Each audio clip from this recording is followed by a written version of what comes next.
Hey guys, Station X here, and today we're going to be taking a look at the Nintendo Switch Lite Diamond and Pearl Edition.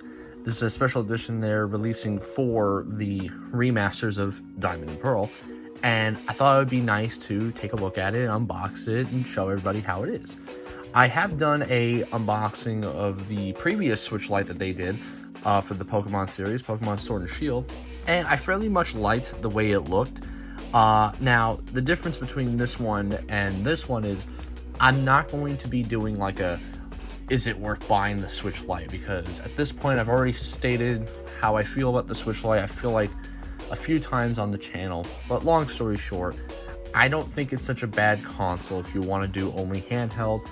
I mean, like, this is the only handheld that I know of at the moment that can play console quality games on a handheld. It's just like before, people could only dream of doing that sort of thing on a Game Boy or a Game Boy Advance or DS, 3DS. It's just leading up to having something like the Switch Lite, where it's a dedicated handheld, being able to play the same type of games that like Xbox, PlayStation, and even Nintendo's own home consoles can play.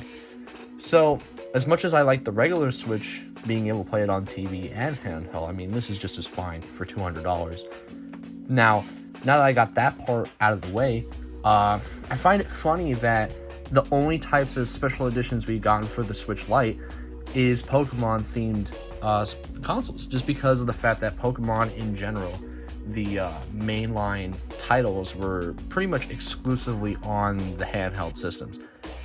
You would only get like spin-offs on the home console, which I just find funny, just because I feel like traditionally Nintendo and most other people feel that whenever games come out on a home system, that's like the mainline game, like Mario Odyssey or Mario Galaxy or Twilight Princess for Legend of Zelda or Breath of the Wild. But you get the handheld versions of those games, and like you have like just Zelda games that are on the Game Boy that I can't think of off the top of my head. I want to say Link's Awakening, but I mean, that one I feel like would be the bad example. Or just any kind of Mario game on there, like the Super Mario Advance series, those are just remakes. They're just never considered like on par compared to the home console versions, or just they were just considered spin-offs. Whereas Pokemon had that opposite effect, where the main Pokemon games are on handhelds, and I think that's just because of the fact that, you know, Pokemon itself is just you going around catching Pokemon, going on an adventure. I just kind of feel like the handheld console kind of suited that aspect of the game better than a home console would, just because you're going out, and it's almost like how Pokemon Go, you go outside and you collect the Pokemon outside and stuff. It just kind of has that same feeling, in my opinion. But without further ado, let's just get right into this console. I mean, just by the box itself, it looks really nice. Mine's a little dinged up just because of the fact that I had to order mine. So through the mail, I think someone had more fun throwing it, so, which is very disappointing to me. But I mean, this is what the back of it looks like, and so I'm fairly excited to get this open. So let's just get this open right here. Slide this out. And there we go. I gotta say, this looks really nice. It kind of looks like a, almost like a metal look. Like, the whole Switch is made out of metal for whatever reason. That's what I kind of get from this, from what the color of it is. Look at that. I gotta say, that's a nice, pretty looking console. I know quite a few of my friends don't like it when consoles have like lots of bright colors like blues and reds and pinks and greens or whatever. Some people just like the whole matte black, or just this kind of black or white color. So this going for this nice kind of almost like metal look, in my opinion, this nice kind of metallic-y black, I would say, is really nice. And just, of course, we got the Pokemon right here in that nice stencil design that the other console did. Of course, you can look at the back of the console for this one on the box. You got the same design, but although this one has some color to it, which is nice. It's just faint. It's not like pops out but it's this nice shiny effect. It's like I said, it's like metallic. What I want to do is I want to grab the first Nintendo Switch Lite I unboxed, the Sword and Shield one, and just kind of compare it just to see the differences. Of course, it's the same console, so you're really not going to get much differences. But of course, you get this nice D-pad that the Nintendo Switch Lite is pretty much known for. The Joy-Cons, you know, the controllers just don't come off. They're permanently attached to the thing. The screen's smaller. I feel like the buttons kind of do feel nicer on here. And of course, you have that ever so important flap that you can actually open up, unlike the OLED. I just hate that. I hate that problem I have with it. And so yeah, pretty much everything else is the same as far as Nintendo Switch Lite goes. But yeah, this is a very pretty console to look at.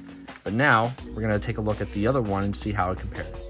So now we have the first one I unboxed, which is the Sword and Shield one. And I just wanted to compare the backs of it. I mean, like this one with their Pokemon designs, they didn't really add too much. They didn't add color to it. It was just a clear, like, just drawn onto there. No colors to represent the two different Pokemon, which is a little disappointing. It does shine a bit when you get light to it. But I really like the fact that there's color on this. But to be fair also, the buttons do have the corresponding colors of the different Pokemon, being the, you know, the blue and red here. So I mean, I guess it was a kind of a give and take thing.